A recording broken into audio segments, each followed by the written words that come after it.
શાકભાજી બધાના ઘેર ખવાય છે, પરંતુ મોટા ભાગે શાકભાજીમાં એક જ જાતનો વઘાર થાય છે, રાઈ, જીરા, હિંગ કે લસણનો.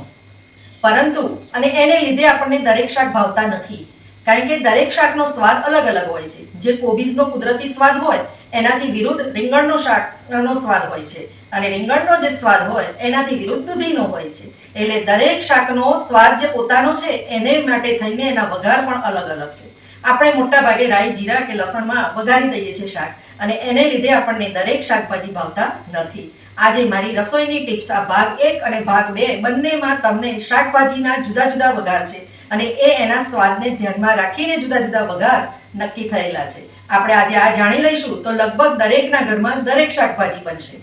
તો ચલો જાણીએ કે કયા શાકભાજીમાં કયો વઘાર થાય છે. દરેક શાકભાજીની આ ગ્રુપ લઈ લઈએ છીએ: દૂધી, ગલકા અને તુરિયા, જે લગભગ દરેકને નથી ભાવતા, અથવા તો નાના બાળકોને કે મોટાને પણ મોટા ભાગે દૂધી નથી ભાવતી.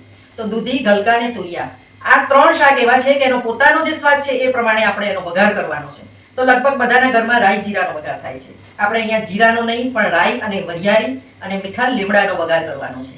આ રીતે, હા, જો લસણ ખાતા હોય તો ચોક્કસ નાખજો, પરંતુ ન ખાતા હોય તો રાઈ, વરિયાળી અને મીઠા લીમડાનો આ 3 શાકમાં વઘાર કરશો તો તમને ચોક્કસ દૂધી, ગલકા અને તુરિયાનું શાક ચોક્કસ ભાવશે. નંબર 2, કારેલા, જે તમને નથી ભાવતા, અને મોટાને ભાવે પણ કદાચ નાનાને બિલકુલ નથી ભાવતા. તો કારેલાનું શાક હંમેશા રાઈ, જીરા કશાથી નહીં, માત્ર વરિયાળી અને હિંગથી વઘારવાનું છે.